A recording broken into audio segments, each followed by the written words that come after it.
Hi, I'm back. And here to talk about boundaries. I love this topic. I also love this practice. Um, it's literally given me my whole life. And so it's really, I think, fun to talk about because I notice when people aren't used to them or haven't had them or don't know how to deliver them, it is literally like walking into a sort of new world or new shoes. And there's something kind of potentially scary about it, but there's also something really exciting about it and enlivening. And then once I start seeing clients utilizing them and putting them into practice, it's literally like, wow, a whole new world has opened up and they're supported potentially for the first time in their life. And knowing that boundaries goes into sort of all the areas of your life.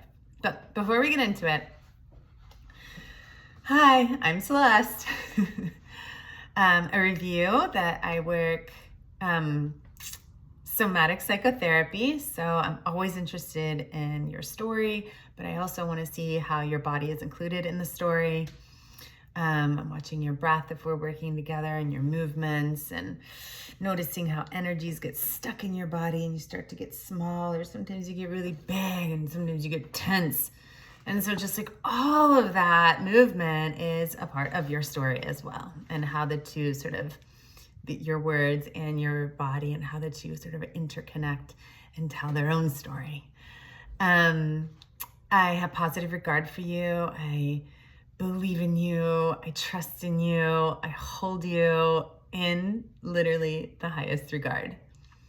I work with a codependent lens, so I'm always looking at how people, places, and things, you're interrelating with them, and is it sort of too much or is it not enough? And where do you really, where are you allowed to show up with boundaries, for instance? And what's just feeling supportive? Because there is no like real wrong or right way to say like someone is codependent or not. It's almost like there's no wrong or right way to be in relationship necessarily with people. I mean, there's like a generalized like don't hurt people, obviously, but I'm sure you've seen plenty of relationships in work, in love, in family, where you're like, that wouldn't necessarily work for me, but cool for them, right? Like they found their stride. And so boundaries, codependency is kind of like that. For some people are just going to be more sort of codependent or dependent on one another, and it works for their relationship. So it's not necessarily a red flag. It's like when it thwarts your own sovereignty, when it is actually a red flag, but you're still living that way out of fear or obligation or lack of boundaries. And then finally, parts work. You're a multidimensional being. There's so many different parts of you that all want validation, all have a time and a place for you and with you and in support of your own life. All right, let's do a quick body scan, or maybe not quick, but let's just do a body scan. How are you feeling? Settle into yourself in your chair. Take a nice deep breath. Keep your eyes open or eyes closed. Notice if you can just soften into your own awareness. What does it feel like to be you right now? Knowing that whatever it is that you're feeling is also temporary.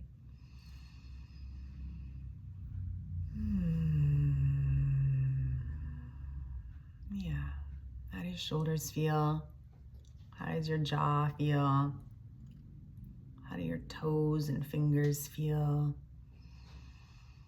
There's spaciousness to you.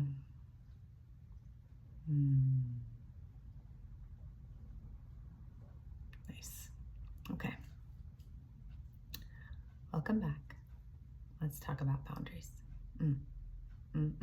So, boundaries are great and also can sometimes feel hard and maybe even like kind of unattainable or obscure or confusing. And particularly if you grew up in an environment where boundaries were not taught, they weren't respected, it just like wasn't a thing. And know that boundaries can, again, sort of reach into all the sort of pockets and quadrants of your life. So for instance, you could have particularly great boundaries with your friends, but then really lack boundaries when it comes to your partner or your lovers. You could have amazing boundaries with your children, but like really lack them with work. So how do boundaries really show up in your life? And know that if you can have them in one area, then you can have them in all the areas, right? You just may not be as clear, right? Or as articulate, but it doesn't mean that you can't, because you have proof that you have them other places. And that might show up in the small areas, like I make sure that I always get to bed at 9 o'clock at night. Or I make sure that I always have green vegetables every day. Or I make sure that when I leave work, I'm done with work, right? Like it's showing up somewhere that you may not even consider because you're just so naturally sort of in the flow of it. But again, I want you to slow down and consider, sorry, something in my eye, that it's highly unlikely you have none anywhere. Okay, so there are some things that I want to pull from the book because I think that I named them very well.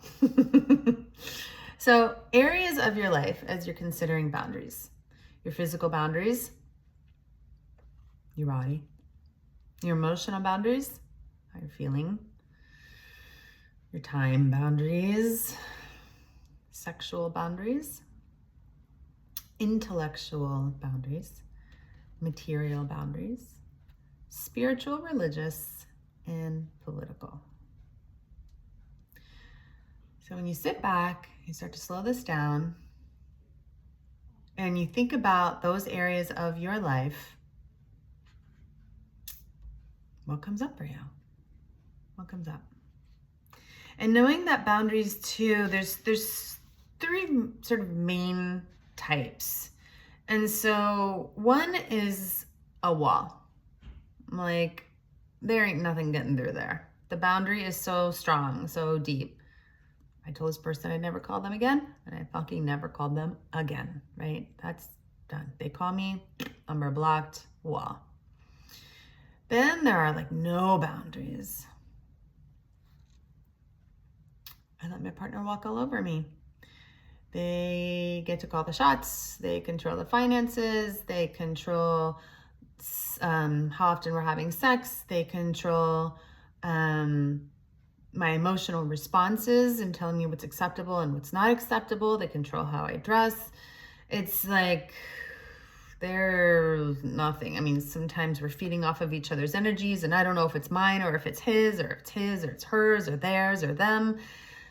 It's just like this sort of hodgepodge of like, where do I end and you begin? I also see this like with people and their children, of their child has to somehow think and act just like the parent wants them to at all times.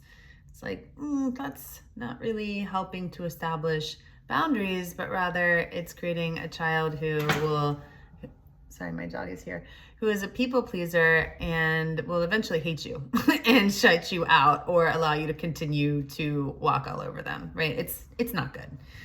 And then the best, the most preferred are the malleable ones, where it's like if you're in a relationship with someone for a long period of time, this happens. We're not always balanced.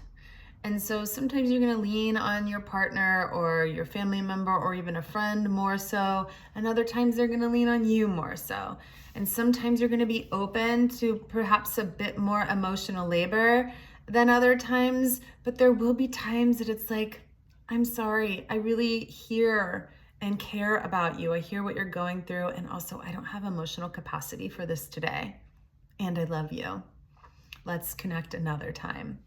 So how do you move through creating boundaries, knowing that no is always a boundary in a complete sentence and that you never have to explain yourself. There will be some people that you choose to explain yourself to, some situations, and some where you just don't want to. And you know what? You don't have to.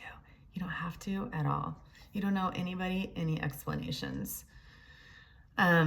So yeah, the malleable ones are, I would say, most desirable, but there is a lot of flexibility there. And so with flexibility, also there's trust. And this goes back to like sort of previous videos of like, how much do you trust yourself, your own instinct, and how much trust is there within the relationship that you can show up at any given time being exactly who you are and saying, yes, today I'd really like that. No, the next day I don't want that at all, right? And so really this authenticity, but what it also speaks to is like opening up this inner ear to your own inner guidance, your own inner guidance system, and what it is of your needs as well as your wants, because both are necessary. And in highly codependent relationships, those lines can get blurred, and sometimes people aren't taught that their needs are important, nor are their wants. Like maybe as a child you were taught your basic needs are important and those things will be met, but your wants, oh no, if we were to give into your wants, then you would be a spoiled child, right? This is like such old programming. And so you develop, or if you have for instance, a parent who is like an alcoholic or a narcissist, you learn not to have any wants, right? Because you know that you'll never be heard. So you always put yourself last, not even realizing it sometimes. It's really damaging. So part of this is like, as you start to look at, again, these different areas of your life, where do I have boundaries? Where don't I have boundaries? Where would I start to establishing boundaries, and like even giving yourself the permission to have a desire to want something different for yourself. So I also want to talk about boundaries in terms of course, people, but places and things. You can have, when we start to think about addictions, boundaries are also quite interesting, because sometimes people have, for instance, no boundaries with their DOC, their drug of choice, or their person of choice, or their maybe their food of choice. You know, what is the thing that like gets that dopamine spike? These days it's like technology, right? Looking at the phone, porn. And so how can we start creating boundaries? Because there is the effect of abstinence, and sometimes that is absolutely necessary. Like, this is done, we're done with this. And then there's also I want to say portion control, but that's not the word I'm thinking of. It's shit, I'll get back to that. Anyway, harm reduction, that's it. Harm reduction. So maybe the thing is, for instance, food, right? If there's no boundaries with food, we still need food to survive. And so we just start to create a harm reductive connection with these things. Anyway, back to boundaries. So you are able to make any kind of boundary you want at any time. I'm going to give you that permission right now. Again, one more time. You can create any kind of boundary that you want at any time, and you don't owe anybody any explanation whatsoever. Of course, you can if you want to, and I suggest that sometimes it is helpful to a relationship if you are willing to expose yourself, your wants and your needs. And furthermore, when you're in open, loving relationships, you want to share those parts of yourself, right? So that the other participant or group can get to know you, right? But so where do you already have supportive boundaries in your life? And where do you feel, this is going back from the previous video, but where do you feel like you're not allowed to have them and you feel guilty when you start to establish them? And I'll hear this so many times from people pleasers. I just want to keep the peace. I just want to keep the peace. And my question is always like, What peace? Because the person in front of me who's telling me that is rarely at peace. Actually, they're never at peace. And so the peace is just an illusion. It's an illusion to continue to not create boundaries so that another person can feel comfortable. You're giving your power away to these people. Boundaries are meant to support you. I think about children, for instance, or even pets. It's like they need supportive boundaries to know sort of where the container is, what the parameters are, so that they can feel safe and to fully show up. If they don't really know where the boundaries are, it feels like chaos, right? And then you get children and animals that are all over the place. Not always, but often, right? There are no like absolutes here. We're talking on the human spectrum. But notice when you are sort of biting your own tongue to try to keep the peace or to keep someone else happy, and how is that serving you? Another thing to consider is some people will not respect your boundaries, and whether or not you want to continue being in relationship with those people. And I gave an example in the book, and I'll give it now because it's a great one. It shows up a lot where people have divorced and they have children. And they want to stay in good relationship, at least good enough, potentially with the ex-spouse, so that they can have a good relationship also with their children. But sometimes their ex, is not a safe person. And so you can't necessarily go up to someone with borderline personality disorder or narcissism and tell them, well, I'm creating a boundary with you, blah, blah, blah, blah, blah. They're not get this going to register. And if anything, you're just giving them more ammunition to know where to poke you, what button to poke when they want to get your sort of feathers ruffled. So another way to handle that is it's called the gray rock method.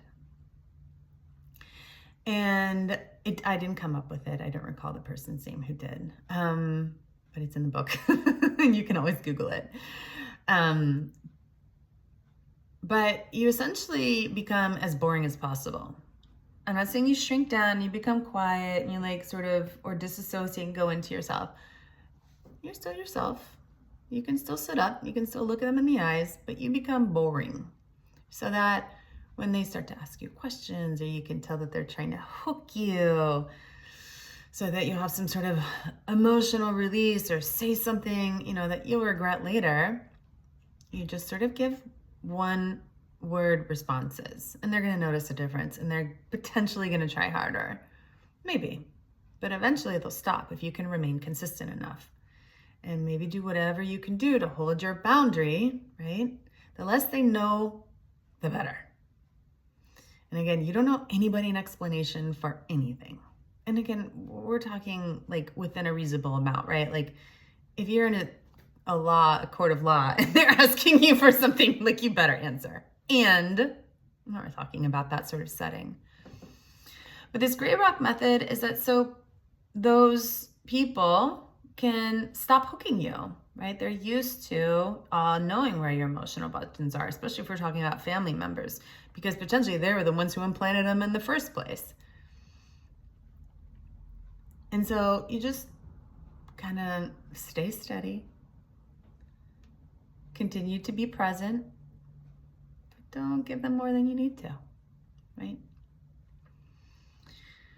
And so it will help, or reduce rather, again, they're poking at you, their ability to ruffle you, and you ultimately take the power back. You take back your control of your responses, which is ideally, I think, where you want to be.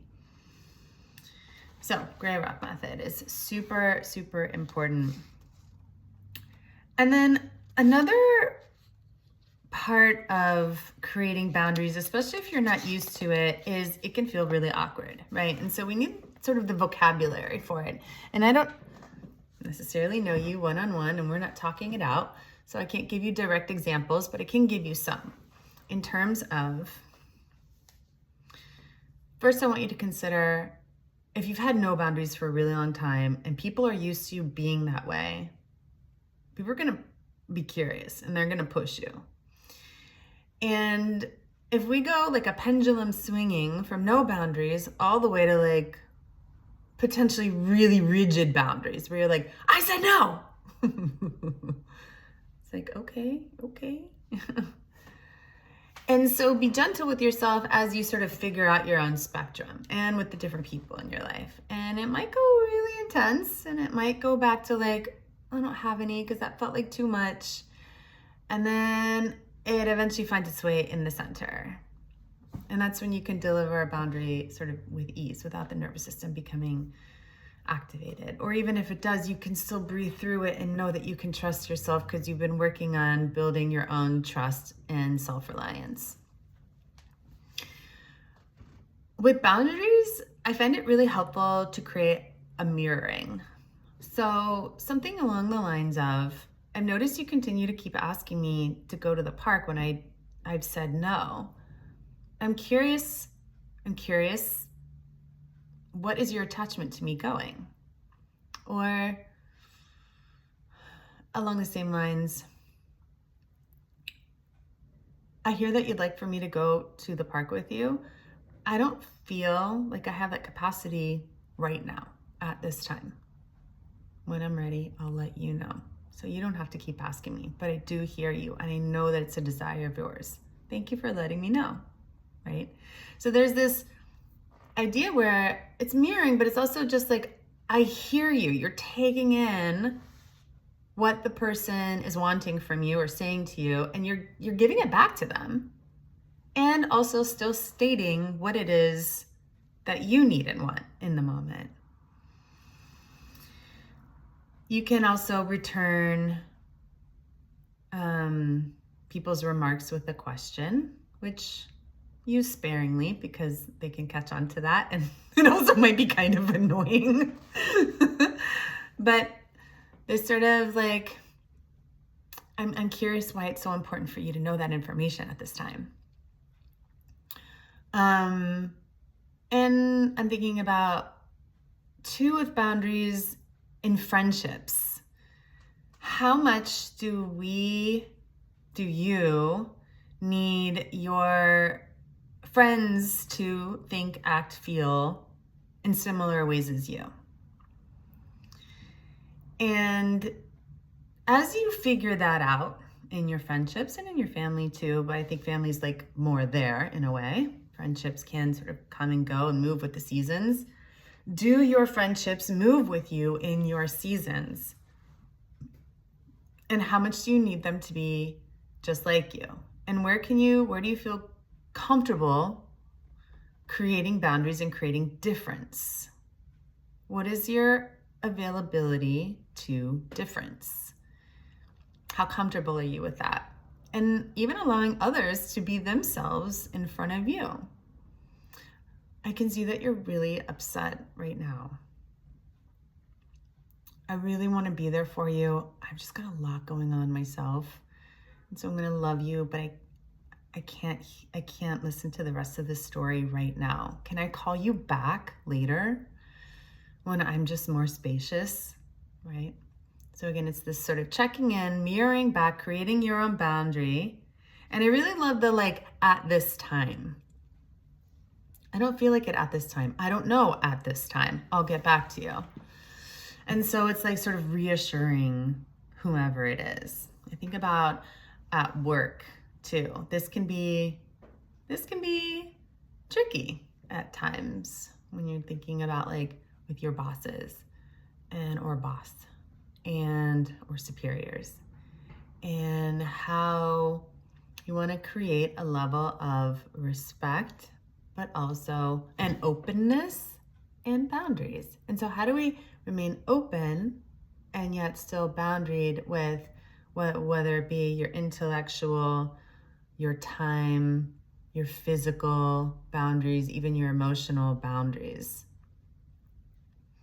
And where do you get to show up and show out and still create like a boundary, a border of respect for yourself.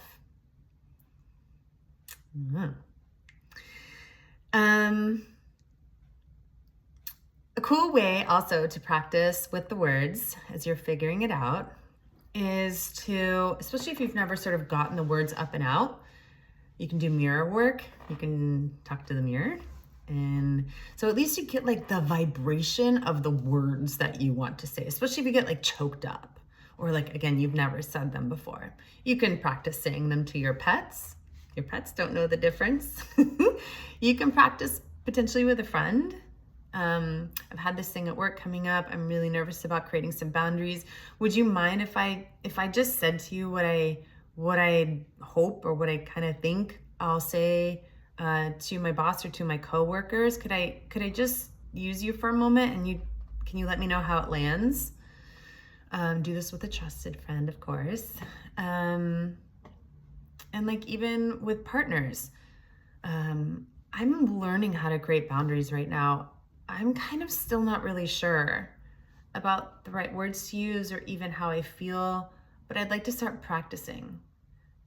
So first thing is I'd like to blah, blah, blah, blah, blah. And what I hear a lot from clients is the energy that it takes to maintain the boundaries, right? It's like, I wish I could just sort of set it and forget it, like say it once and just be done with it. And sometimes that's gonna work, but sometimes it's not gonna work. Like I think about with children, right? We learn through repetition, human beings. That's why we practice. So you're gonna be practicing creating your boundaries, right? And these people that push your boundaries are gonna continue to create, it's almost like an invitation, create experiences for you to continue practicing. And yes, I validate it's super uncomfortable and maybe even sometimes confusing and like frustrating. And also you're practicing. So maybe that will help you sort of take some of the pressure off. And again, if you're talking with people that you have rapport with, that you have trust with, that you have even love with, it's like, how can you create space for yourself? I think thinking of like margins, right? When you're reading a page, it doesn't go from one end of the page all the way to the end. There's some margins there. So how can you create some margins for yourself by just saying, hey, I'm still figuring this out. Or I know I said that last week, but the more I'm sitting with it, actually, I can't go along with that anymore. It's just not resonant. Well, why? Explain yourself. I don't really have an explanation for you. It's just not working for me. So thank you for the opportunity, or thank you for hearing me out. That's it. That's all you have to do. I know I make it sound so easy, right? That's it. You're done. But the more that you can create a sense of compassion for yourself, you don't have to get it right. You don't have to be perfectionist. You can change your mind, right? And you can also like not know and feel your way through it. I'm still figuring this out right now. I don't quite know. Or I know that you don't feel this way or think about it this way, but I'm realizing that I do. Yeah, and that's okay, right? Because let's also not generalize, but validate and also normalize is the word I'm looking for. Normalize that we are going to let people down. We are going to do that. And let's normalize that other people are going to let us down. And sort of where are you with that? Okay, do you have enough capacity to handle that? And thinking about like amends and obligations, and is there enough spaciousness for you within yourself, within the relationships, to again change your mind, to be in a sense of sometimes ambiguity? I'm not quite sure where I land on this. And like, do we always have to know? Does there always have to be a sort of end point? Can things be in flow? And know that Other people are not always going to be comfortable with that, and that's okay. And you might not also be comfortable with their ambiguity. And what is it that you need? Because sometimes you might need a clear answer, but again, when you're in relationship with someone else, sometimes we have to be patient. And then also times you can decide, I don't actually want to be in this ambiguity with you because you have not made a decision. I have. This can go in so many different directions, but boundaries are a good thing. They're positive. They are life affirming. Reach out to me if you want to run some by me. I love boundaries. Okay, I'll see you in the next video. Bye.